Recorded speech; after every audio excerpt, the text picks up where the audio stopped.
speaker. She does three things. She's an evangelist for three things: work, slay, and pray. All right, so whatever lane you in, you can do all three of those things. Please welcome to the stage, Koereyelle Dubois.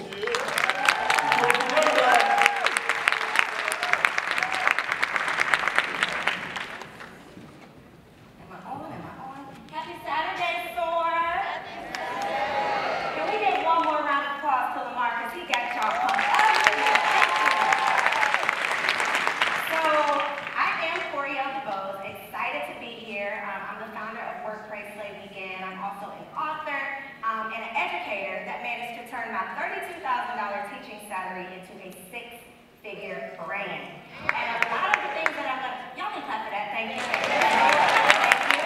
And I'm going to lead with that just so that you know who's in front of you, just so that you know that I'm not an Instagram anything. I'm somebody who started where a lot of people are, and I was able to build and grow to where I am now. And my only goal here with you today is to teach you what I did so that you can do it too. Okay? So a lot of the things that I have to talk about are going to mirror what Lamar said. That means that we both know what we're talking about, right? Great minds think alike. So a lot of things that he was saying, I'm like, oh, I'm going to cover that too. So he already got you warmed up. So the title of my speech or my presentation is Maximizing Your Earning Power. So that means we're here to talk about what? I know that's what y'all thought. And we are going to talk a little bit about money, but before I could turn that $32,000 teaching salary into a six-figure brand, before I could get my money up, I had to get my mind right. Right? And so when Lamar mentioned, mindset, I'm like, okay, that's good. They already understand that you cannot enhance your bank account. You cannot get your money together unless your mind is at the level to be able to manage that. Because who knows that you can go out and you can make six figures overnight. But if your mindset isn't at the place that it needs to be to manage it, the next day that six figures could be gone, right? And so back when I was a classroom teacher, do I have any educators in the building? Yes, okay, I always got educators in the building. If you're not an educator, even if you are an educator, write down your title real quick. Whatever that title is, doctor, teacher, attorney, whatever it is, just write it out real quick.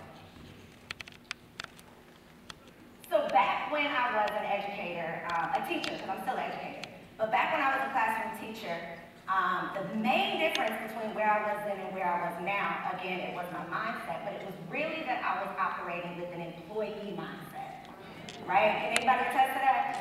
It's real different on the employee side than it is on the entrepreneur side. And not that it's better or worse, but like Lamar said, you're not going to make that six figures for yourself with the same mindset, the same habits that you have as an employee. It's just not going to work.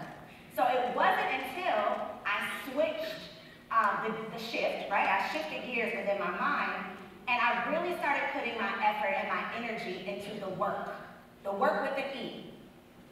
So my books, my podcast, my conference, work, price, play, everything is the work with an E, and it's not just because it's cute. The work with an E is the effort and the energy that you put into your own dreams outside of the work with an O, which is what you do for other people. Y'all got that? All right, so it's the work with the E. It's really learning that you have to put in the time, the effort, the energy, and the resources into the things that you want to do. So, back when I was a classroom teacher, the hot topic, what everybody wants to talk about, was ADD. All the kids got ADD. It's going crazy. And all the kids, you got to get them on drugs because they got ADD. Y'all familiar with ADD? Stands for what? Attention deficit disorder. Well, now that I'm on this side, right? Now that I'm a full-time entrepreneur and I'm still educating, I'm still teaching, except now I'm teaching women. But what I realized, I got my own little theory, right? So I don't believe it's ADD that's the problem. I believe our problem is IDD. IDD. What we are suffering from is intention deficit disorder. We're not being intentional. We are literally waking up, doing the same thing on Monday that we do on Friday. Every day, around the clock, we slave at the job, stress ourselves out, curse all the way home, get home and do whatever we got to do for the kids. And by the time 9 p.m. rolls around, we're sleeping. We don't have time to do anything for ourselves. And so without intention, and then keeping your attention on your intention, you're never going to be able to maximize your earning power. All right? So keep your attention on your intention. Now, 5 things that I'm going to share with you all today. If you got a notebook, take some notes. 5 things, 5 lessons, 5 mindset shifts that I had to make before I could maximize my earning power. You ready for number 1? All right. Number 1, what might be holding you back, this is definitely holding me back, is that you are building your life plans based on a blueprint that's expired. Yeah. Any millennials in the building?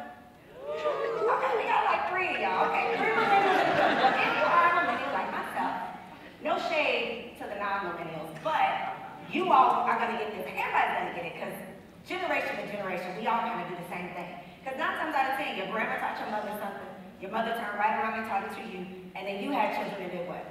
Repeated the same thing. So a lot of times, our parents taught us that the way to live the good life was to go to school, get good grades, go to college, get the degree, get the good job with them good what? Them good government benefits, and then you're just gonna live the good life. Now, I don't know about you, but I did not make it through my first year. I'm talking about school started in July. It was probably Christmas break, and I'm like, nah, it's not it. I don't know what I was thinking, but this doesn't feel the way that I expected it to feel. I'm one of those people, I wanted to be a teacher since I was 6, 7 years old. I knew this was what my life was meant to be, right? So when I got in it and felt like this is not all that God, I know God has something more for me than just what's inside of this classroom. So that was year 1. Didn't even make it through year 1. But it wasn't until I had a traumatic life experience. It wasn't that bad. I was just engaged and I broke it off. But it was pretty traumatic, right? Pretty traumatic for me at 24. But it wasn't until I got what I thought I wanted, because that was something else I thought I wanted. Because I graduated college, got the good job, bought the house. Now I need what? A husband. Now you got to get a husband. Like, that's the next thing if you check it off the list. So I had literally gotten all of the things they said that I needed. And yet I still felt unfulfilled. And that's when I realized I didn't have intention in my life, right? I was literally basing my life decisions off of what somebody else said I should do. Same people who said, girl, yes, you gotta get married. When I called it off, same people who said, girl, no, it ain't time to get married. And that's when I realized that people want you to be happy, right? So 9 times out of 10, if they love you, they're gonna co-sign you. So when I wanted to, walk away from the classroom, people thought I was crazy. When I started a business, people thought I was strict. When I started making money, then they started asking questions. Oh, maybe she's onto something. I literally had my old coworkers emailing me, asking me, how did you break out? As if we were in prison. You can get out of there, you can walk out. But the people closest to you are trying to keep you safe. And a lot of times that safety keeps you stuck, right? And so if you are building your life, literally making your life decisions off of a blueprint that no longer works, then that might be one of the reasons why your mind's not right and why you're not getting your money together. When I had that employee mindset, the struggle was really real. Y'all know about the paycheck to paycheck thing, right? But it ain't no paycheck to paycheck struggle like being a teacher in the state of Georgia. That's a special type of struggle, okay? It's nothing like pouring your heart into these children for 8 hours a day and going home and eating cereal. You accept it. It ain't right. It ain't right. It's not right. So number 1, you might be building your life off a blueprint that no longer exists, and that will definitely keep you from maximizing your earning power. Y'all ready for number 2? What's that title you wrote down? Call it out to me. Louder. All right. So here's number 2. There's something that you are called to do beyond what they call you. So I don't care if they call you Dr. So-and-so. I don't care if you're the attorney, the judge, the police officer. God created you to do something bigger than just what you're doing at that 9 to 5. And I'm not saying that you got to quit. I'm not saying that, we need somebody to work these jobs. Somebody has to do it. So I'm not saying that you have to walk away, but what I'm saying is you can craft something centered around your calling outside of your job. All right? There are things that you can be doing to make an impact outside of your job. There are things that you can be doing to feel fulfilled outside of your job. All right? You were not born to just work and die. That's right. So forget your title, forget what they call you, and focus on what you're called to do. Yes. You got that? Ready for number 3? Let me hear you say 3. 3, all right. And this one's gonna hurt some feelings. Do I have any perfectionists in the room? It just gotta be right before I do it. Okay, y'all gonna be mad.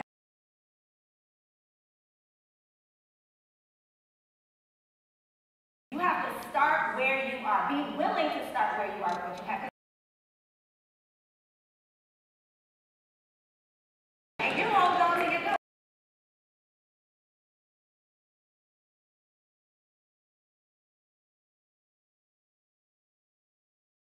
You're never gonna have enough money. You're waiting on somebody to co-sign you. And you're literally just pushing off your purpose because you're not ready. Right? And so, if you're waiting on the perfect time to get started, you are literally going to be waiting forever. There's never a right time. If I waited for the right time, I would still be a classroom teacher. I don't have a business degree. I didn't know what a traffic, a funnel, all that stuff Lamar was talking about, foreign language to me. But guess what? If I was going to get from the employee mindset to the entrepreneur mindset, there's some things that I was going to have to do. I can't get to the 6-figure if I'm not willing to do all the little tasks that it's going to take to get to the 1-figure. Right? You got to be willing to do it. You have to start where you are with what you have. Like I said, there's people out here making good money with bad ideas. All right? Y'all ready for number 4? Yep. Just one person? Yeah. All right. Number 4, you got to get comfortable with being uncomfortable. So I host an event here in Atlanta called Work, Pray, Slay. That's a little shameless plug. Ladies, check it out. But the first time I decided to put myself on the stage. So I'm real big on just like putting myself on. I'm not waiting on somebody to hire me to do a keynote. I'm gonna keynote my own thing. You know, I'm gonna show you what I can do on my own stage and then you can bring me to yours, right? It sounded good. It sounded real good when I came up with that idea. But when I tell you I did not sleep for an entire week, I was so scared. I was so nervous. But I had to get comfortable with stepping outside of my comfort zone because what I learned really quick, the blessings aren't coming to your comfort zone. Yeah. The opportunities do not come to your comfort zone. The coins, they're not coming to your comfort zone. You got to get out there and go get it, right? And so you have to get comfortable with doing the things that you don't necessarily want to do but need to get done. Yeah. I truly, truly believe success is simple. Yeah. It's simple, but it's not easy. Did you catch that?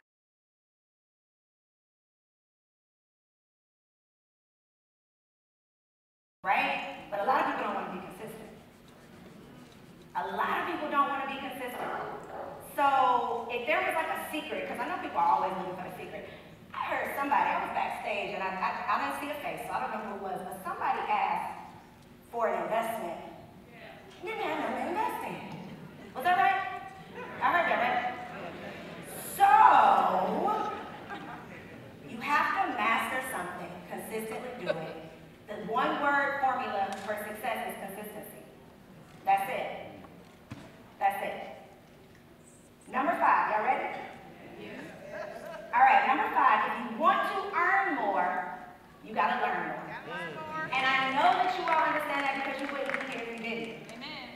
Right? If you want to earn more, you have to learn more. So I hosted a panel with nothing but 6- and 7-figure earners about a month ago.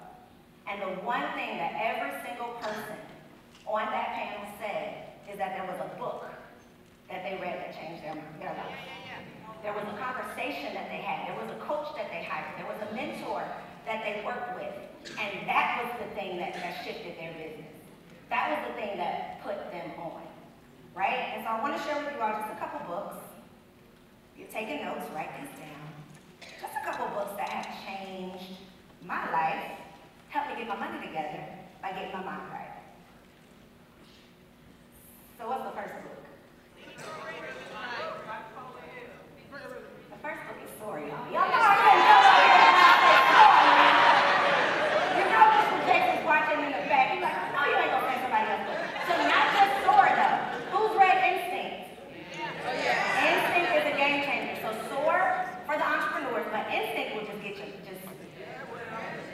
all together.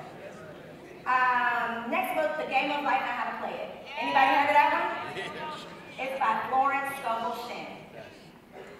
And if you go on Amazon, get the version that has like 4 different books in one. It'll change your life. The Game of Life and How to Play It. Rich Dad, Poor Dad, of course.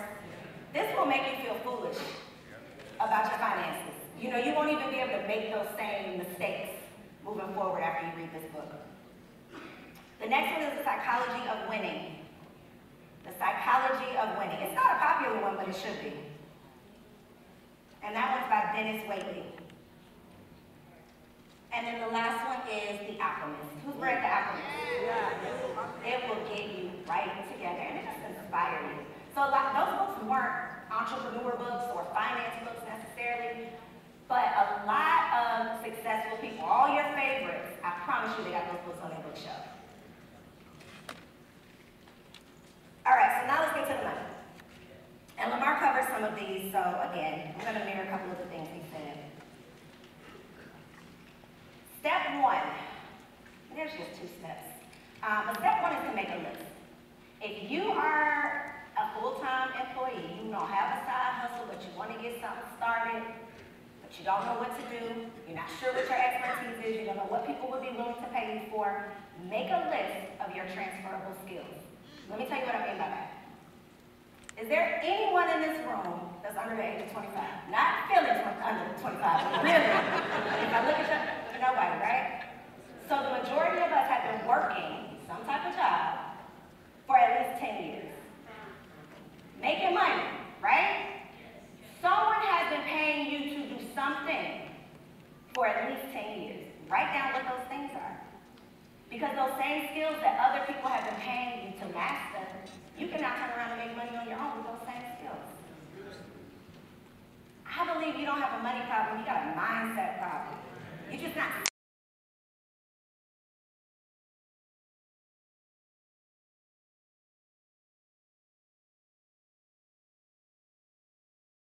She came to me like, girl, I don't know what to do with these skills. I heard you talk about transferable skills, but I do research.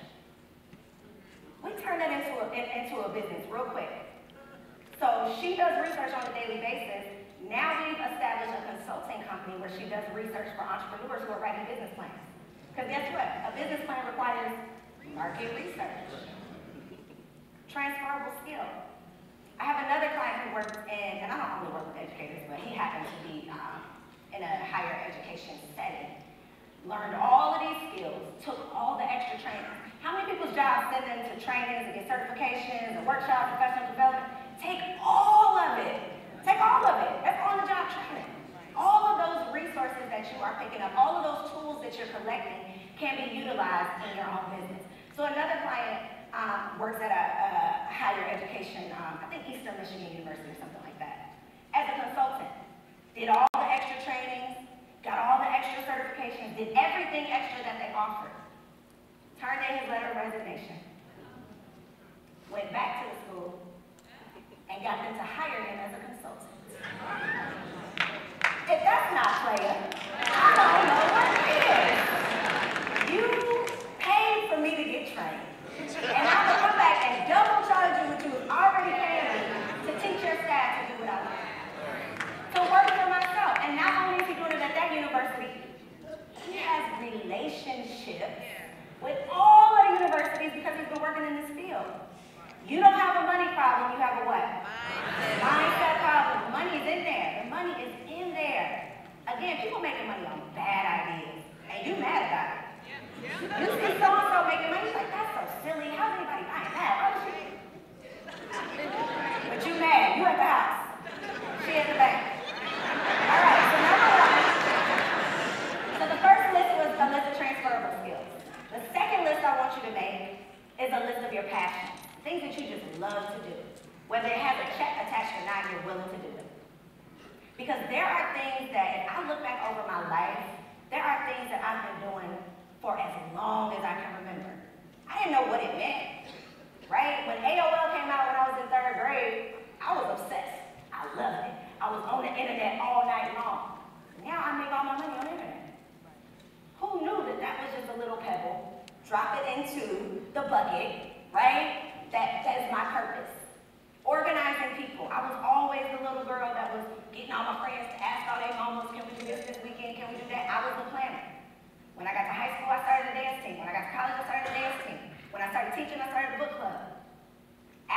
engagement I told y'all about, instead of crying about it, I started an organization that ended up being a global membership organization for single women preparing to become wives.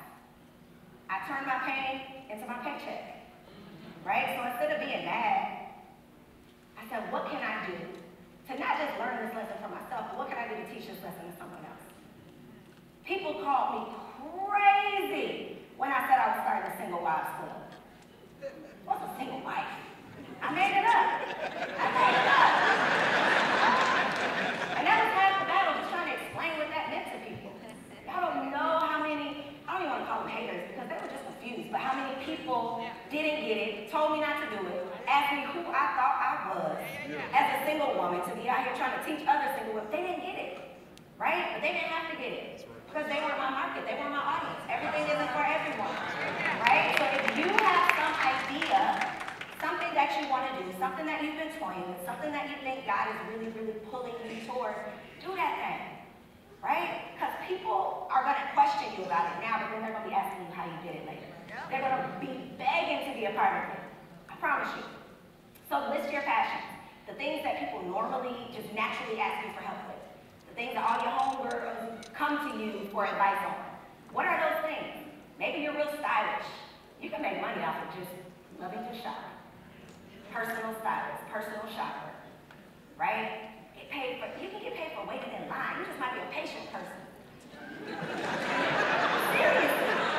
You might be a good listener. You can get paid to transfer out documents every day. The money's out there, you just gotta go get it. So, step one, make a list of those transferable skills. Step two, make a list of your what? Passions. All right, 3 things that anybody within the sound of my voice can do to monetize right now. Number 1, I know everybody tells you that we all got a book in us. Have you heard that? Well, the teacher in me, I think that's cool. I've written some books, but that little $20. Well, $20 I get to sell my books for. It doesn't do it for me. A book is a business card. Let me say that. Your book is really your business card. It puts you in position. It elevates your platform. It kind of stamps you. It gives you that stamp of approval. However, aside from writing your book, even if you do write a book, create a course to go with it. Because the same things that I put in that book that took me months to write, I can create a course in 45 minutes and sell it for 10 times what I'm going to sell a book for. And you don't have to have a huge audience to sell a course, because the next question is, well, who am I going to sell the course to? So there's websites like Skillshare.com, Udemy, U-D-E-M-Y, and then Teachable, that you can use to sell these courses. Skillshare and Udemy, and those are just 2, so if you Google search those, a lot of similar sites will come up. But these are sites that you can literally create a course, upload it, and then it goes into their library. And as people are searching, they'll come across your course. So it's like an Amazon for courses. Amazon's nothing but a search engine at this point, right? I'm searching, I find you, and I can shop with you. So number 1, create a course. Number 2, sell your skills. So those transferable skills that you came up with, how can you teach that to someone else? When I first started the Single Wives Club, I didn't have any interns, helpers. I had best friends that were only doing it because they loved me. But they weren't interested. And because they weren't interested, they didn't really do a good job, right? Because they were just doing it for me. So I had to learn how to do everything.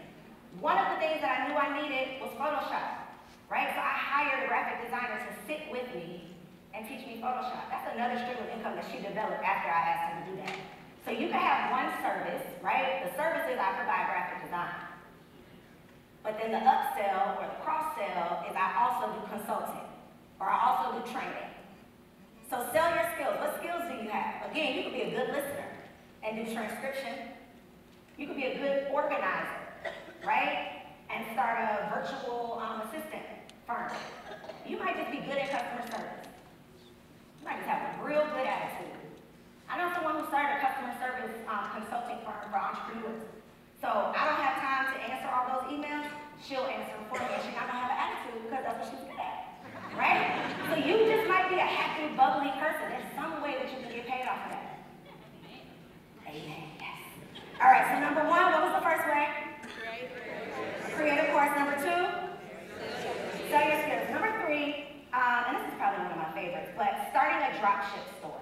Anybody know what dropship means? Okay, so drop shipping is basically, you can go on my website and purchase is not true, but I'm just saying. You go on my website, purchase a refrigerator. Do you think I have 1,000 refrigerators in my garage waiting for you to buy one? Nope, but some factory in China does. And when you buy it off my website, it's gonna go to their processing center and they're gonna mail you that refrigerator. All I did was collect the money. I call that middleman money. This is my favorite kind to get because I didn't have to do anything for it. Literally all I had to do was build. Drop shipping is how you can start a store with 0 products, 0 inventory, 0 investment.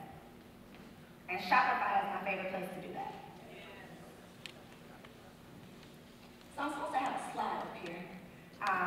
But I have a money text number 2. Lamar, I swear we had the same presentation. But you can text the word money. I have a Shopify course that I teach entrepreneurs. It's up there. Text SOAR. I changed it from money to SOAR. I forgot. I was like, they don't think I care about the money. So I changed it to SOAR. So if you text SOAR to 404-900-7742, that's how we can stay connected. That's how you can get on my email list. And that's how hopefully I will be able to empower and encourage you further. So at this time, I would love to open up for questions if there are any. Don't all in at once. Is there a couple? Y'all coming for questions? They're just walking in. Come on, no questions. I did that good. Oh, here's a question. All right, we got one. Hi, Tori.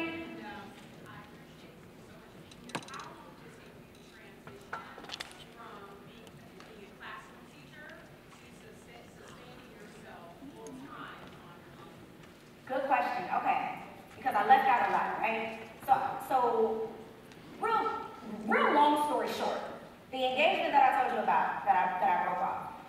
Anybody? No, I'm not going to tell that, because y'all not going to tell the truth anyway. Okay. Anybody who has ever broken off an engagement, there's a certain kind of shame that goes along with that, right? And so when I broke mine off, I literally wanted to leave town. I'm not even lying. And not just leave town, I tried to leave the country, y'all. I'm not lying. I literally got a job to go teach in Abu Dhabi, and probably 2 weeks. I know nothing. I'm serious. I swear, I'm not lying, I swear. So I had a job to go teach in Abu Dhabi. Probably 2 weeks before I was supposed to go, I had to have this real, get real conversation moment with myself.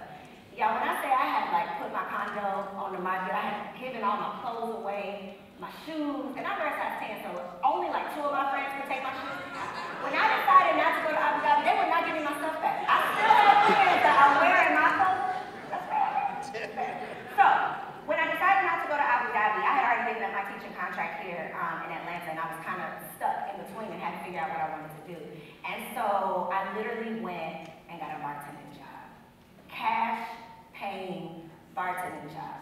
And when I was probably month 6 in as a bartender, and I realized that I was making more part-time, 3 days a week as a bartender than I was full-time, 5 days a week, 40 hours as a teacher, I said, you know what? Y'all can judge me all day.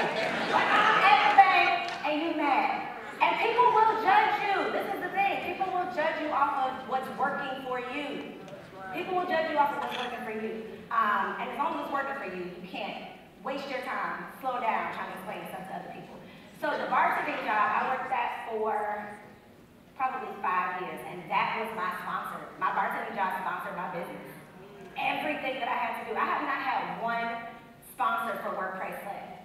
That's come out of my pocket every year from that bartending job. So that was the biggest blessing. But it was probably 5 years. 5 years. And I could have left sooner, but it was scary. It was scary. You really have to learn to trust yourself. Anybody? Are y'all waiting to ask questions? Oh, yeah. Okay. Hello. Hi. Could you share who your mentors are, or just tell us a little bit about your mentors and why you chose them? I got some mentors in my head, people that I look up to, that just inspire me, but I don't have an official mentor. Nobody that said, hey, I'm going to take you under my wing and be my mentor, but I'm not afraid to ask for help. So I have tons of people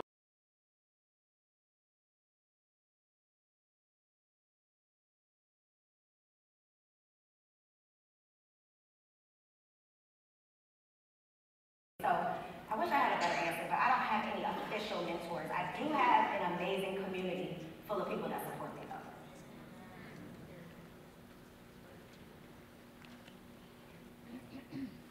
Hi, my name is Wood.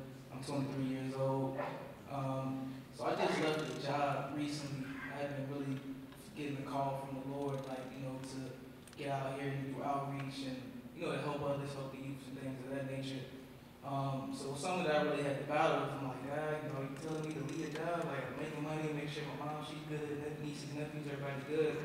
But, so basically what I'm saying now is, it almost kind of became a battle between, making money at the job, I guess you consider profit, and, what I'm passionate about, and my purpose in a sense, because, my passion and my purpose is to help others, but again, that may not be something that can necessarily pay me, right off, the gate.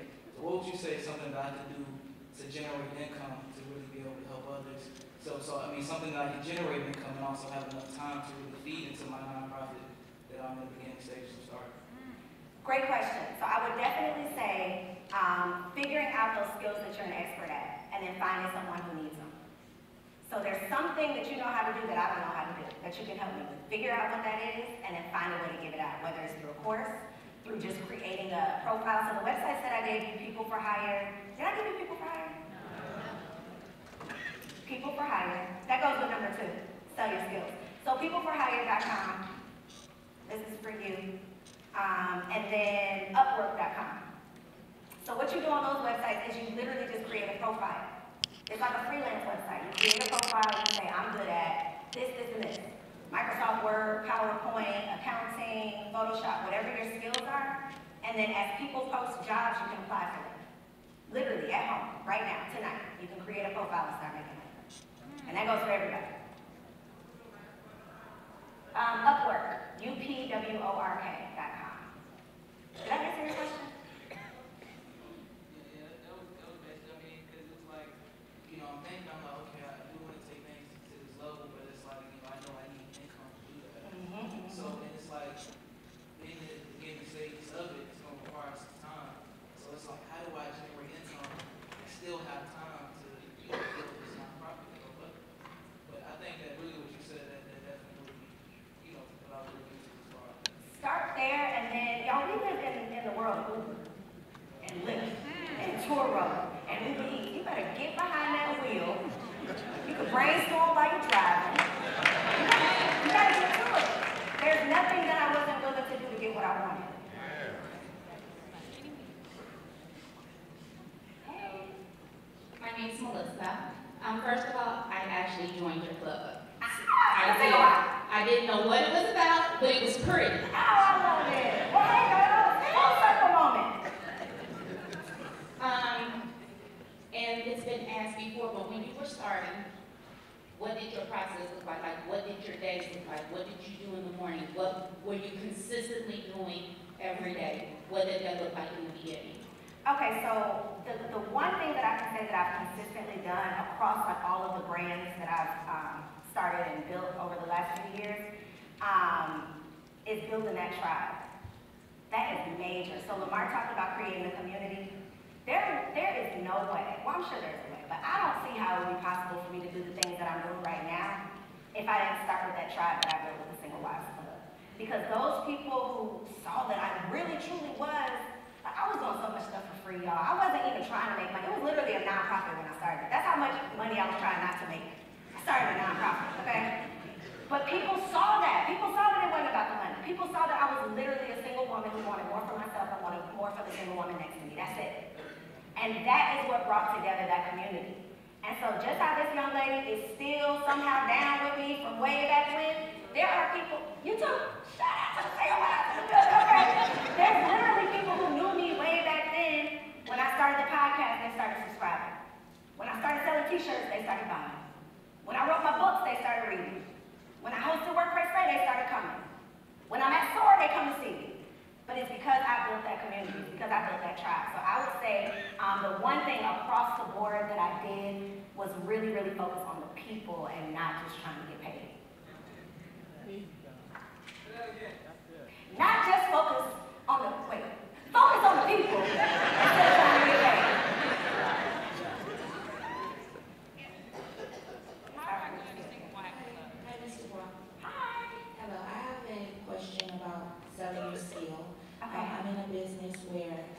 time my client leaves me satisfied, she wants to know, or he or she wants to know, well, will you train me? Are you opening up training?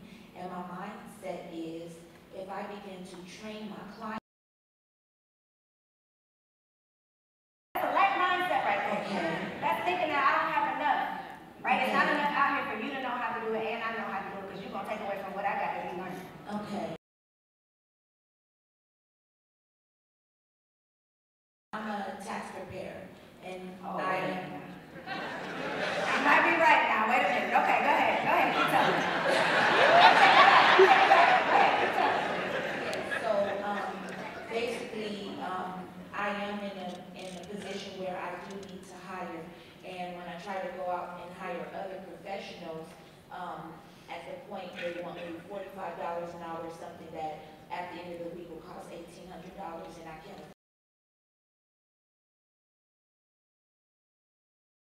Then I find myself in a position where the clients who are already spoiled by getting max refunds or me going the extra step for them, they may not get that from a newcomer. So I don't know how to begin training or open up training where, first of all, I can get the training to stay where I'm training from my office, and then if I open up training where they can work wherever they want to, I'm not just giving away what sets me aside, my UVP. Okay, so two things. One thing I would say is those clients who are asking you to train, already people you have an established relationship with, they already know your system, they already know the level of service you provide because they've experienced it, so they seem like the perfect people, especially if they're interested in it. Because they wouldn't be asking if they weren't interested. So I think that's where I would go first. It's all in your training. So if you train people to literally duplicate the service that you're providing, you don't have to worry about them differentiating from it because they don't know any other way to do it. It's all that they know. And then I don't know if it would necessarily be like franchises, but I think once you master that system of training your own staff, you can create that, you can duplicate that system. And then I know I said two, but I got one more. The last one, in terms of training, I will open up the training to train other aspiring tax professionals. So not necessarily your clients, the people who are coming to you, but that's another service that you can provide for people who want to start their own tax business.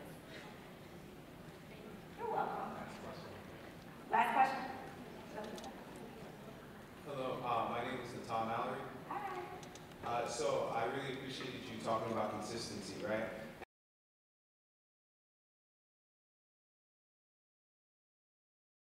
And positivity training, right? But my question is, with the monetization of multiple skills, how do you manage your focus, efforts, and passion among said skills? Good question. So I believe you can do everything, you just can't do everything at one time. Right? So I do multiple things, but I didn't launch them all at the same time. I wasn't trying to build them all at the same time. My best advice, if you have multiple passions or multiple ideas, would be to choose your lowest hanging fruit. So by lowest hanging fruit, I mean that thing that you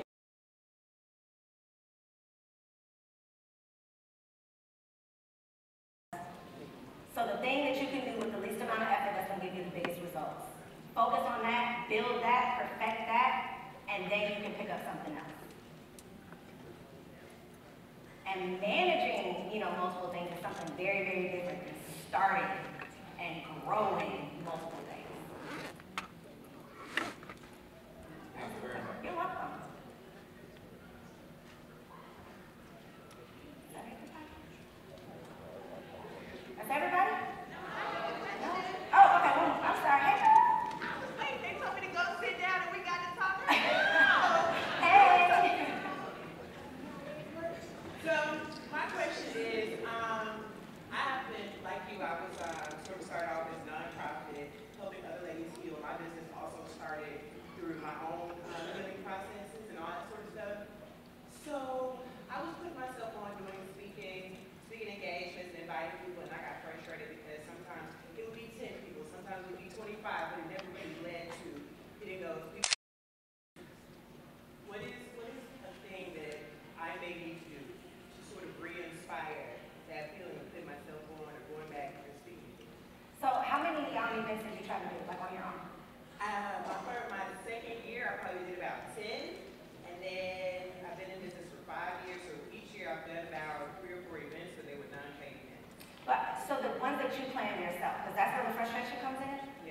you're hosting.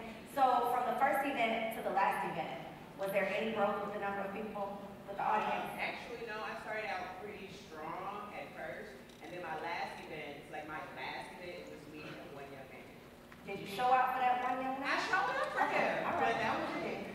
So I would say, really coming up with a system, right? A lot of times as entrepreneurs, we're just out here trying stuff. Like we're just, whatever idea we came up with, we just gonna throw it at the wall and hope that it sticks.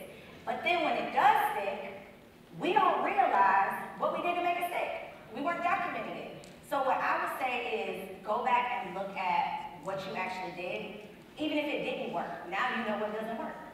Now you can remix it, try something else, tweak it a little bit, and repackage it and present it in another way. So number one, go back and see what you did. Did you really market it? Most of the time, we're not marketing our stuff at all. You post that one little flyer that got 2 likes, and that made you mad, and now you're not gonna post it again. Nobody's coming. Nobody's coming because nobody knows about it. They probably didn't even see, they didn't see the flyer. You gotta post it again. So number one, I would go back and say, all right, did you really do any marketing?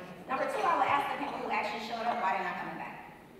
What was it? What did you expect that you didn't get? What could I provide next time? What can I do more of? But workplace like this is my 7th year this year. It would be 8, but the very first year I was supposed to do it, paid for the venue, had all of these ideas, could not sell one ticket. Lost my little $4,500. I was so mad. That was my last little $4,500. I lost it. But guess what? I was staying in there crying for 24 hours. After that, I had to get my game back, my game face on, because I had to get that $4,500 back, right? But when the next year rolled around, I didn't say, oh, maybe this isn't for me. Maybe God don't really want me to do this. Maybe that wasn't God I heard. I didn't start doing, questioning myself, which is what I think a lot of people do. If you really talk to some people who are like doing it big, their first couple whatevers, it wasn't hit. People weren't there. They weren't showing up. But then you have to go back and review what worked, what didn't, what you can do more of, what wasn't a good use of your time, what was. It's just a lot of tweaking and perfecting. That's it.